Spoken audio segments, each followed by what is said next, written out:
I was General Secretary of the ETUC from 2003 right up to 2011, and I've got many happy memories of my time in that particular hot seat. I remember first of all the Bolkestein Directive, where Bolkestein, the Commissioner for the Single Market, was trying to introduce the principle that the standards of the country of origin would apply. Many of you will remember that argument. So the country of destination would suddenly find its conditions undercut by people or goods or services from the country of origin. We fought that, we mobilised, big demonstration, and we also got the European Parliament involved, and they helped us get a compromise which has blunted that kind of approach in the single market.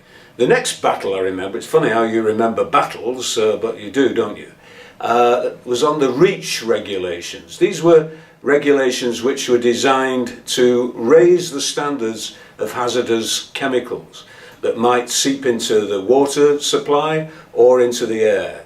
We managed to ensure with others that these regulations were tough, and we had a tough argument within ourselves so that we didn't want to interfere with jobs of our members in the chemical industry. That was, it's a delicate balance, but I think we got the right result in the end. The biggest challenge, and the one that's enveloping the whole of Europe at the moment and workers in every country, is the collapse of casino capitalism. I like to think the ETUC was in the vanguard of people who saw it coming from about 2005 onwards. We were worried about the amount of speculation, about hedge funds, about private equity, about the way they were milking firms doing serious things dry and leaving them as hollow husks, just money-making vehicles rather than businesses which were doing useful things, making goods and making products, providing services.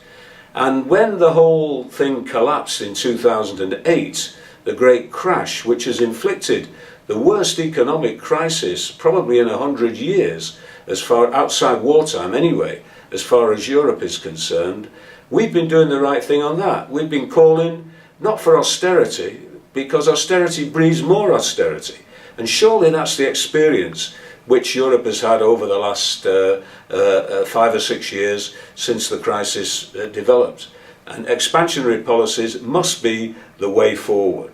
And my final recollection is of the legal cases which came along in round about 2007, the Laval case, the Viking case in particular, which showed the dangers that we face if the free movement of labour provisions are allowed to undercut national collective bargaining standards. And that seems to me a battle that we certainly not won yet. We're campaigning for a social protocol. It was unfinished business when I left, and it's unfinished business today. Well, it's happy birthday, ETUC, 40 years on. I wish it very well for the next 40 years.